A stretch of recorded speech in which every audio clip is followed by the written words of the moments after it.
धमकी के बीच दोस्ती, भारत ने बदला ग्लोबल खेल। कौन था वो देश जिसकी हंसी उड़ाई गई? भारत ने क्या कदम उठाया? क्या ग्लोबल पॉलिटिक्स बदलेगी? ट्रंप की धमकी का असर क्या हुआ? दुनिया को भारत ने क्या संदेश दिया? वो नेता जो खुद को दुनिया का सबसे शक्तिशाली समझता है, क्या आप अंदाजा लगा सकते हैं कि उसने खुलेआम अपने सहयोगी का मजाक उड़ाया? हाँ, अमेरिका के राष्ट्रपति डोनाल्ड ट्रंप ने फ्रांस के राष्ट्रपति इमैनुअल मैक्रों को लेकर ऐसा खुलासा किया कि दुनिया भर के कूटनीतिक गलियारों में हलचल मच गई। दरअसल ट्रंप के मुताबिक मैक्रों उनके पास आए और बोले, डोनाल्ड, आप जो चाहते हैं प्लीज जनता को मत बताना, मैं आपसे भीख मांगता हूँ। सवाल यह है कि आखिर ऐसा कौन सा मामला था जो इमैनुअल मैक्रों को ये बोलना पड़ा। दरअसल ये मामला दवाओं पर लगने वाले टैरिफ को लेकर सामने आया। ट्रंप की इस टिप्पणी ने फ्रांस यूएस संबंधों में हलचल मचा दी है। कई विशेषज्ञ इसे अंतर्राष्ट्रीय राजनीति में नए तनाव का संकेत मान रहे हैं। डोनाल्ड ट्रंप ने दावा किया कि उन्होंने मैक्रों से प्रिस्क्रिप्शन दवाओं की कीमतें बढ़ाने के लिए कहा, क्योंकि अमेरिकी फ्रांसीसी कंज्यूमर्स की तुलना में 14 गुना ज्यादा पेमेंट कर रही है। ये एक ऐसा प्रस्ताव था जिसने फ्रांसीसी राष्ट्रपति ने शुरू में मना कर दिया था। ट्रंप ने कहा कि इसके बाद उन्होंने फ्रांस को अल्टीमेटम दिया और कहा कि या तो वे अमेरिका की मांगों को माने या शैंपेन और वाइन सहित सभी फ्रेंच प्रोडक्ट्स पर 25% का भारी टैरिफ झेलने के लिए तैयार रहे। ट्रंप ने दावा किया कि टैरिफ की धमकी की वजह से मैक्रों यूएस की मांगों के आगे झुक गए। ट्रंप के मुताबिक इमैनुअल ने मुझसे कहा, डोनाल्ड ट्रंप, आपकी डील पक्की है, मैं अपनी प्रिस्क्रिप्शन दवाओं की कीमतें 200% या जो भी हो बढ़ाना चाहता हूँ, आप जो चाहें लेकिन वही।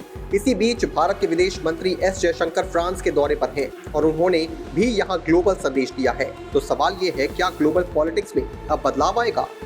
विदेश मंत्री एस जयशंकर ने पेरिस में कहा, अपने फ्रांसीसी समकक्ष जोआन नोएल बैरॉट के साथ बैठक के दौरान ये टिप्पणी की। दोनों विदेश मंत्रियों ने मुख्य रूप से एआई शिखर सम्मेलन में भाग लेने के लिए अगले महीने फ्रांसीसी राष्ट्रपति इमैनुअल मैक्रों की भारत यात्रा के लिए आधार तैयार करने पर ध्यान केंद्रित किया और कहा, वैश्विक राजनीति को स्थिर करने के लिए भारत और फ्रांस का साथ मिलकर काम करना महत्वपूर्ण हो गया है। जयशंकर ने वार्ता में महत्व को विस्तार से बताते हुए कहा कि ऐसी स्थिति में रणनीतिक भागीदारों के लिए बहुत बारीकी से परामर्श करना स्वाभाविक है। विदेश मंत्री ने मैक्रों की आगामी भारत यात्रा का भी जिक्र किया। कहा, हम राष्ट्रपति मैक्रों के जल्द ही भारत आने की उम्मीद कर रहे हैं। प्रधानमंत्री मोदी ने पिछले साल फरवरी में पेरिस में मैक्रों के साथ एआई शिखर सम्मेलन की सह अध्यक्षता की थी।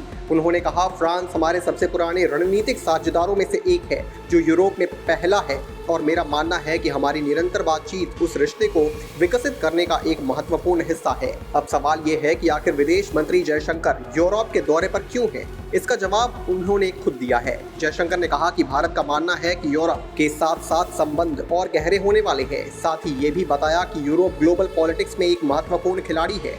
उन्होंने कहा कि मुझे लगता है कि ये एक बहुत सोच समझ कर लिया गया फैसला है। ये एक ऐसा फैसला था जो इस बात पर हमारे विश्वास को दिखाता है कि यूरोप के साथ ये रिश्ता अगले लेवल पर जाने के लिए तैयार है।